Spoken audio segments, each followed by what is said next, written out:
আমার দ্বারা নাকি সংসার হবে না। যে মেয়েরা বিয়ের পরে নিজের পড়াশোনা, নিজের কেরিয়ার নিয়ে চিন্তা করে, সে আবার কিভাবে সংসার সামলাবে? বিয়ের পরে মেয়েদের কিসের পড়াশোনা? মেয়েরা তো সংসার সামলাবে, বাচ্চা-কাচ্চা মানুষ করবে, এই আর কি। তবে সেই সব মানুষদের কথাবার্তা পিছনে ফেলে আমি কিন্তু এখনও আমার সংসারটা খুব সুন্দরভাবে চালিয়ে যাচ্ছি। নিজের পড়াশোনাও চালাচ্ছি, সাথে 2টা বাচ্চাও মানুষ করতেছি। আর এই তো সকালবেলা ফ্রেশ হয়ে হচ্ছে নাস্তা বানাতে চলে আসছি, কারণ হচ্ছে আপনাদের ভাইয়াও এখন বের হয়ে যাবে আর রিদওয়ান হচ্ছে স্কুলের জন্য চলে যাবে। তো নাস্তা রেডি করে সবাইকে নাস্তাও খাইয়ে বের করে দিলাম। এখন হচ্ছে রান্নাবান্নার প্রিপারেশন নিচ্ছি। আসলে প্রতিনিয়তই আমাদের বিবাহিত মেয়েদের চারপাশে এই ধরনের কথাবার্তাগুলোই কিন্তু আমাদের শুনতে হয়। তবে আপনার লক্ষ্য স্থির রেখে যদি নিজের মনোবল আপনি ঠিক রেখে চলতে পারেন, তাহলে কারো কথাই আপনার কিছুই মনে হবে না। তো যাই হোক, আজকে হচ্ছে একটু পটল দিয়ে আমি একটা তরকারি রান্না করব, যে রেসিপিটা অনেক বেশি মজার। পটলটা আগে হচ্ছে একটু সিদ্ধ করে নিয়েছি।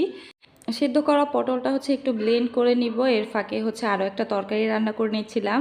এখানে হচ্ছে চিংড়ি মাছ দিয়ে হচ্ছে আমি ঝিঙে রান্না করছি। আগে ঝিঙেগুলোকে একটু ভাপিয়ে নিয়েছি, এখন হচ্ছে মাছটা দিয়ে রান্না করে নিচ্ছি। এই তরকারিটাও কিন্তু খেতে অনেক বেশি মজার, আর আমার কাছে চিংড়ি মাছ দিয়ে যে কোনো তরকারিই খেতে অনেক বেশি ভালো লাগে। তো এই তো এইদিকে তরকারিটা বসিয়ে দিয়ে এক ফাঁকে হচ্ছে আবার ডালও রান্না করছিলাম। আমার তো বাসায় ডাল ছাড়া চলেই না, মানে বাচ্চাদের জন্য অলওয়েজ ডাল রান্না করতে হয়। আজকে হচ্ছে আম ডাল রান্না করতেছি। তো আম ডালটার মধ্যে হচ্ছে এখন ফোড়ন দিচ্ছি। তো এখানে পেঁয়াজ, অল্প একটু রসুন আর 4টা হচ্ছে শুকনো মরিচ দিলাম। এই ডালের ফোড়নের মধ্যে শুকনো মরিচটা দিলে আমার কাছে খেতে বেশ ভালো লাগে। ভাতের সাথে এই মরিচটা মাখিয়ে খেতে অনেক বেশি মজার, আপনারা ট্রাই করতে পারেন। এদিকে রান্না করতে করতে দেখি রিদওয়ানও স্কুল থেকে চলে আসছে। আর ও সবসময় যেটা করে, স্কুল থেকে আসার সময় ওর টিফিনের টাকা দিয়ে স্কুলের ক্যান্টিন থেকে রায়ানের জন্য কিছু না কিছু নিয়ে আসবে। তো এদিকে রায়ানের জন্য হচ্ছে আজকে একটা বিস্কিট নিয়ে আসছে, মাঝে মধ্যে হচ্ছে চকলেটও নিয়ে আসে। আর রায়ান তো সবসময় বুঝে ওর ভাই আসলে ওর জন্য কিছু না কিছু নিয়ে আসবে, তাই ও হচ্ছে দৌড়ে ওর কাছে যায়। তো এদিকে আবারও চলে আসলাম রান্নাঘরে। আমার ডাল কিন্তু অলরেডি রান্না করা শেষ। এখন হচ্ছে পটলটাও রান্না করে নিচ্ছি। পটলটা হচ্ছে চিংড়ি মাছ দিয়ে রান্না করছি। আমার বাসায় হচ্ছে ছোট চিংড়ি ছিল না, তাই বড় চিংড়িগুলোকে একটু ছোট ছোট করে কেটে সাথে হচ্ছে কাঁচামরিচ কুচি দিয়ে এখন সব ধরনের মশলাই একটু একটু করে দিয়ে দিচ্ছি। এটা হচ্ছে আমি পটলটা রান্না করছি। এখন পটলটা কিন্তু আমি একদমই ব্লেন্ড করে নিয়েছি। মশলাটাকে বেশ ভালো করে হচ্ছে কষিয়ে নিচ্ছি। তারপর হচ্ছে এই তো পটলটাকে এখন দিয়ে দিব।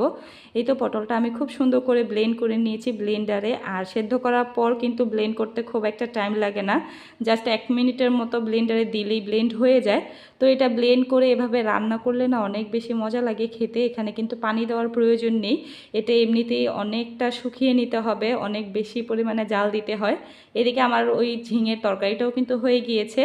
বেশ অনেকক্ষণ পর হচ্ছে আমার এই পটলটা একটু শুকিয়ে গিয়েছে। এখন হচ্ছে একটু ধনেপাতা কুচি দিয়ে দিচ্ছি, এটার মধ্যে ধনেপাতার ফ্লেভারটা অনেক বেশি ভালো লাগে।